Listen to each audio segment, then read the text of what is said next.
تو ان لوگوں کے مطابق جو عموم کے قائل ہیں ان کے موافق احتیاطی طور پر اس سے فائدہ اٹھایا جا سکتا ہے۔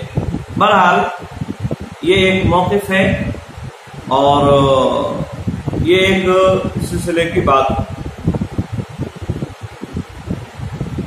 یاد رہے اللہ کے نبی صلی اللہ علیہ وسلم نے جو درندے ہیں خاص طور سے ان درندوں کے کپڑوں سے استفادہ کرنے سے منع فرمایا۔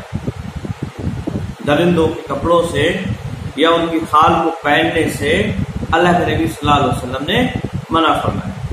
چنانچہ حدیث میں ہے نہا عن لبس جلود السباع والرکوب علیہ، کیا آپ صلی اللہ علیہ وسلم نے درندوں کی کھال پہننے اور ان پر سواری کرنے سے منع فرمایا۔ آپ صلی اللہ علیہ وسلم نے درندوں کی کھال پہننے اور ان پر سواری کرنے سے منع فرمایا۔ تو یہ ممانعت اس بات کی بھی ممکن ہو سکتی ہے کہ یہ ممانعت عموم پر رکھی جائے اور ان کے اور دیگر استعمالات بھی ممنوع قرار پائے، تو اس اعتبار سے یہ دوسرے موقف کی تائید ہو۔ بہرحال یہ علماء کی اپنی اپنی رائے ہے، بہتر یہی ہے اس سلسلے میں کہ جو جانور غیر معقول اللحم ہیں ان سے بھی پرہیز کیا جائے تو یہ زیادہ اچھا اور عمدہ ہے۔ دباغت سے متعلق یہ 3 احادیث آج ہم نے پڑھی اور جن کا خلاصہ یہ ہے کہ دباغت دینے سے چمڑا پاک ہو جاتا ہے اگرچہ جانور مردہ ہو، مرا ہوا ہو، اور پھر اس کا استعمال کرنا جائز اور درست ہوگا، چاہے اس میں پانی رکھ کر سیال چیز کو استعمال کیا جائے یا اس سے پانی پیا جائے یا اسی طرح سے کسی اور دوسرے طریقے سے اسے جو ہے استعمال کیا جائے۔ یاد رہے دباغت کا ایک خاص طریقہ عربوں میں تھا، وہ اللہ کے نبی صلی اللہ علیہ وسلم نے یہاں بیان فرمایا کہ وہ پانی اور بیری کے پتوں سے پاک ہو جاتا ہے، لیکن اس سلسلے میں یہ کوئی ایک متعین طریقہ اللہ کے نبی صلی اللہ علیہ وسلم نے نہیں بتایا، بلکہ ہر وہ چیز جس کے ذریعے سے گندگی زائل ہو جائے، رطوبت ختم ہو جائے اور اس کے اندر کی جو بو ہے وہ ختم ہو جائے، وہ دباغت میں آئے گا، چاہے وہ کسی پتے کے ذریعے سے ہو، چھال کے ذریعے سے ہو، پانی کے ذریعے سے ہو یا اسی طرح سے اور کسی دوسری چیز کے ذریعے سے ہو، جیسا کہ آج کل ہمارے زمانے کے اندر بڑے بڑے کارخانوں کے اندر کھال کو دباغت دینے کے جو طریقے ہیں وہ کیمیا کے ذریعے سے اور خاص مواد کے ذریعے سے، ظاہر سی بات ہے اس میں بیری کے پتے اور یہ اور وہ ساری چیزیں نہیں ہوتی، تو کوئی بھی طریقہ اپنایا جائے اس سے اگر گندگی زائل ہو جاتی ہے اور وہ ختم ہو جاتا ہے اس کی بو وغیرہ، تو ایسی صورت میں اس کا استعمال جائز اور درست ہوگا۔ اور اس کی دلیل یہ ہے کہ اللہ کے نبی صلی اللہ علیہ وسلم نے جب اس طرح کے واقعات ہوئے یا آپ صلی اللہ علیہ وسلم کے سامنے مشکیزیں وغیرہ لائے گئے جس سے آپ نے پانی پیا یا وضو وغیرہ کیا، تو آپ نے اس میں اتنی تحقیق نہیں، اس میں اتنی تحقیق آپ صلی اللہ علیہ وسلم نے نہیں کی کہ اسے پانی یا بیری کے پتوں سے دھلا گیا ہے یا نہیں دھلا گیا ہے یا کسی اور سے دھلا گیا ہے۔ بہرحال اصل مقصد دباغت میں اس کی رطوبت کو، گندگی کو اور بو وغیرہ جو پائی جا رہی ہے اس کو ختم کرنا ہے۔ اگر وہ چیز ختم ہو گئی تو پھر یہ دباغت کا عمل گویا کہ مکمل ہو جاتا ہے اور ایسے چمڑے کا استعمال کرنا جائز اور درست ہوگا۔